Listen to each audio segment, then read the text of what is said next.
L-MHRA ddikjarat li l-Istat jieħu passi fil-qorti kontra il-Union tal-Piloti l-ALPA wara li fil-bidu tal-ġimgħa bdiet b'azzjonijiet fil-linja nazzjonali tal-ajru l-ġdida il-KM Malta Airlines. L-azzjonijiet waslu għal dewmien fit-titjiriet waqt il-programm Insights il-President tal-MHRA Tony Zara akkuża lill-ALPA b'rikat u wissab konsegwenzi legali. Ġi Lulju u għandna l-istess storja mill-pilots. Din hija mhijiex aċċettabbli. Aħna determinati darba li jekk dawn il-pilots jagħmlu ħsara l-industrija, aħna se nfittxuhom personali għad-danni. Għax ma jistax ikun illi aħna nibqgħu niġu irkattati minn set nies bħalma qed niġu rkattati bħalissa. Is-Sur Zara qal li l-bdoti ħadu ammonti enormi ta' flus.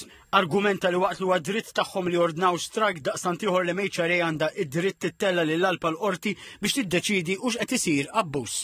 Wieġeb li bl-azzjonijiet tagħhom il-bdoti qed jgħeddu 25% tal-poplu li ħobżhom jiddependi mit-turiżmu. L-istess sentiment kien espress mill-President tal-Kamra tal-SMEs Filip Fenek. Dan mhux il-mod kif isiru trattattivi u da teddita lina. Nafu minn xi xaddit l-Malta. Sa jena mhux se nidħol fl-argument li l-Ministru spjega qabel, jien qed ngħid li da mhux il-mod. Kif inti fil-peak tas-season inkunu qegħdin nistennew u n-negozji kollha qegħdin jistennew li tiġi u teqdet. Hemm mod kif titkellem. Fil-programm il-Ministru tal-Finanzi Clyde Caruana qal li sa mitwaqqif tal-linja nazzjonali tal-ajru l-ġdida mill-ċara li ma kienx se jaċċetta aktar is-sitwazzjoni li bdot jirtira ta' 55 sena u jirċievi ammonti kbar ta' flus. Fakkar fil-qbil li kien intlaħaq li min imura s-somma jista' jibqa' basta jintrabat li jitlaq sa mhux aktar tard minn 4 snin wara. Saħaq li mhux se jmur lura minn dak miftijem u mill-ċara li se jaċċerta li l-KM ma taqbadx it-triq tan-niżla.